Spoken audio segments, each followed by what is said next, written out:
भोले बाबा महादेव क्यों? समझो, भोले बाबा महादेव इसलिए हैं क्योंकि संसार में जितने भी उपद्रवी हैं सब इनके चेला। हाँ, रावण किसका चेला? भोले बाबा का। भूत प्रीत किसके साथी? भोले बाबा के। बिच्छू सांप की के अंग में जहर को पिया। अब बताओ, ऐसो कौन देवता देखो तुमने?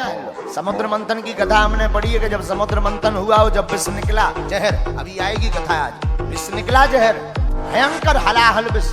देवताओं ने कहा कि इसे किसे पिलाया जाए? ब्रह्मा जी से कहा कि तुम पियो, बुढ़ापो आगो तुम्हारा, सफेद दाढ़ी हो गई, पी लो। ब्रह्मा जी बोले अगर हमने पी लो कहूँ टबक गए तो सृष्टि कौन बनाएगा, इसलिए हमें छोड़ो। जब ब्रह्मा जी ने नहीं पिया तो कहा विष्णु भगवान आप पियो। विष्णु भगवान आप बड़े हो, सबके मुखिया हो, आप पियो। विष्णु भगवान बोले थे तो ब्याह लो नहीं भावा। कुछ देर बाद लक्ष्मी जी प्रकट होने फिर होने विवाह, हमें ना पिलाओ को और देखो। देवता बोले पिवाएं किया, कोने में बैठे थे हमारे अपने भोले बाबा, कोने में आंखें नीचे। सब जन ने भगवान विष्णु भगवान से कही नहीं पकड़ो।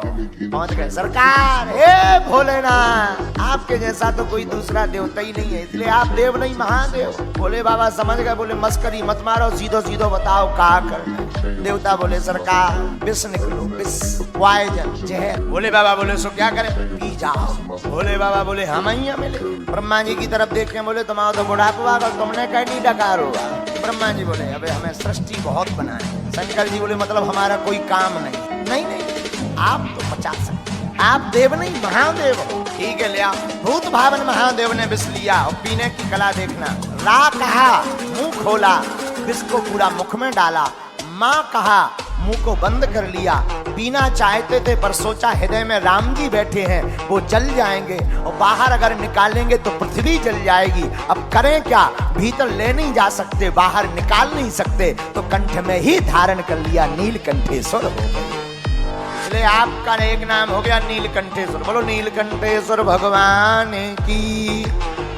कंठ तक भगवान भोले बाबा ले गए, मुख से अंदर, न नीचे ले गए ना ऊपर। देखो बिस्की पीने की कला भी बड़ी अद्भुत। राम कह करके पानी, बुरा मत मानना, मानो भोले बाबा कहना चाहते हैं कि जो राम कह करके जहर को भी पी जाता है, उस जहर को पीने से भी सम्मान बढ़ जाता है। इसलिए भोले बाबा देव नहीं कौन है? अब इनकी कलाएं देखना। एक बार सांप बिच्छू आ गए भोले बाबा, बोले सरकार हमारी तो बड़ी दुर्दशा है। भोले बाबा बोले क्या हुआ? सांप बोले सरकार हमें जो कोई देख ले तो लठ मार के मौत तोड़ दे, कृपा करो। भोले बाबा बोले और तो कोई सीट खाली नहीं है, एक काम करो हमारे गले में आ जाओ, आज से हमारे साथ साथ तुम्हारी भी पूजा होगी। बिच्छू पहुंच गए। बिच्छी महाराज हमारी भोले बाबा बड़ी दुर्दशा है। भोले बाबा बोले क्या हुआ? बोले जो कोई हमको देखता है डंक भर तोड़ देता। भोले बाबा बोले चिंता मत करो, तुम भी आओ। कानों में कुंडल बना करके पहन लिया, आज से तुम भी पूजे जाओगे।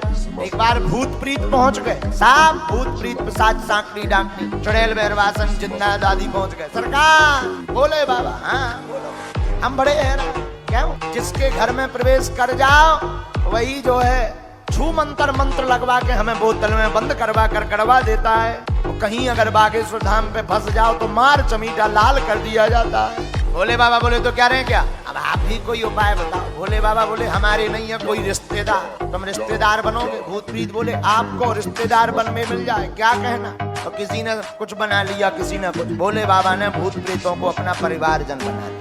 आप जब शिव पुराण पढ़ोगे उसमें वर्णन आया, पंडित जी ने पूछा बताओ तुम्हारे पिताजी का नाम क्या है? शंकर जी बोले हम ही सबके पिताजी आए, अब हम पिताजी को नाम का बताते हैं, हमारे कोई पिताजी कोई तो होगा खानदान में। भोले बाबा बोले खानदान में तो है, उन्हें बुलाओ। भोले बाबा बोले मत बुलाओ वरना भामर रुक जाएगी। पंडित जी बोले नहीं नहीं बुलाओ बुलाओ। भामर पड़ रही थी, भामर के मध्य में भोले बाबा ने इशारों करो नंदी बुलाओ अपने रिश्तेदार ना। अब भोले बाबा को परिवार कौन? भूत प्रीत पिशाच, और वो भी एक वैरायटी के नहीं, अनेक वैरायटी। कौनों के चार चार मुंह हैं, किसी की चार चार आंखें, किसी के हाथ मुंह कुछ है ही नहीं है, ड्राम जैसो लुढ़का था। एक भाई साहब तो बड़े गजब के, हाथ ही हाथ निकले, पाँव है ही नहीं है, गेंद जैसी लुढ़कत जा। जब सब आ गए पंडित जी को शरीर कपन लगो। ब्राह्मण जो आचार्य बने थे बोले जो का है? शंकर जी बोले हमारे खानदान है। पंडित जी बोले अब रन दो, अब हम समझ गए कि आपको कितना ऊंचो खानदान, इनकी जरूरत ही। बोले हम तो पहले ही कह रहे हमारा कोई रिश्तेदार। भोले बाबा महादेव क्यों है? जरा देखना, भोले बाबा के गले में क्या है? सांप। भोले बाबा का एक पुत्र है जिनका नाम है कार्तिकेय। कार्तिकेय का वाहन क्या है? मोर। मोर किसका भोजन करती है? सांप का। पर धन्य है भोले बाबा, दोनों को एक ही घाट में पानी पिलाते हैं, इसलिए ये महादेव। भोले बाबा के गले में क्या है? सांप। बाबा का एक और पुत्र है जिनका नाम है गणेश जी। गणेश जी का वाहन क्या है? चूहा। चूहा का भोजन कौन करता है? सांप। पर धन्य है भोले बाबा, दोनों एक ही घाट पर पानी पीते हैं, यही भोले बाबा महादेव है। अब और समझो, भोले बाबा का वाहन क्या है? नंदी। माता पार्वती का वाहन क्या है? शेर। शेर और नंदी में कितनी दोस्ती है, दोनों एक दूसरे को देख ले, भड़का मार रहे, नंदी दौड़ में लगा है। पर धन्य है भोले बाबा, दोनों एक ही घाट पर पानी पीते हैं, यही भोले बाबा महादेव।